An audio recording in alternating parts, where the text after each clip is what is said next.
बाई बाई जाते ग माहेराला माझ्या मुळाच्या घराला ग बाई बाई जाते ग माहेराला बाई बाई जाते ग माहेराला।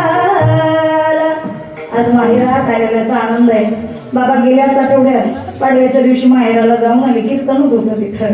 पण आज खऱ्या अर्थानं त्या माहेरापेक्षा दुप्पट या माहेरात आल्यानंतर आनंद झाला नाही का वाजवागड्या इतकं प्रेम दिलं ना तुम्ही।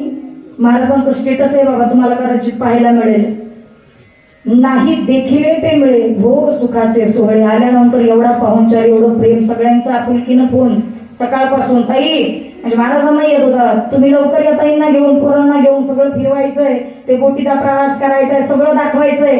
खरंच जसा परिसर सुंदर आहे ना गड्या, किंबहुना त्या अधिक मन तुमची स्वच्छ आणि निर्मळ आहे। एकदम मनापासून पुन्हा एकदा माणसांची नजर येतात आणि महिलांना विशेष गुण आहे देवाचा।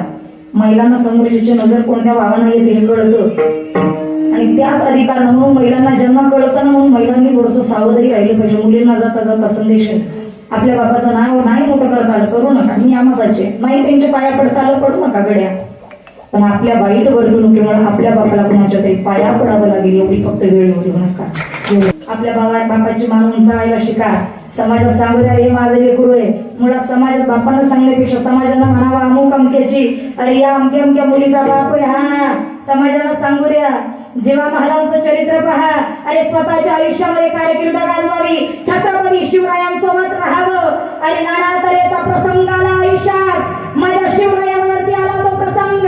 एका क्षणात शरीरावरती होणारा घाव वरच्या वर, अरे स्वतःचा त्या नराधमाचा हात वरच्यावर छाटणारा एकमेव राजांचा सेवक कोण? शिवाजी महाराज।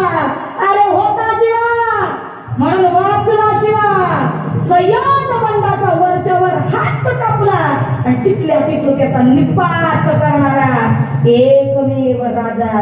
माझ्या राजाला जे आयुष्य उर्वरित मिळालं स्वतःच्या कारकिर्दीसाठी, त्यांचे उपकार एकदा जोरदार टाळी वाजवा। घरी का होता शिवाजी राजा हे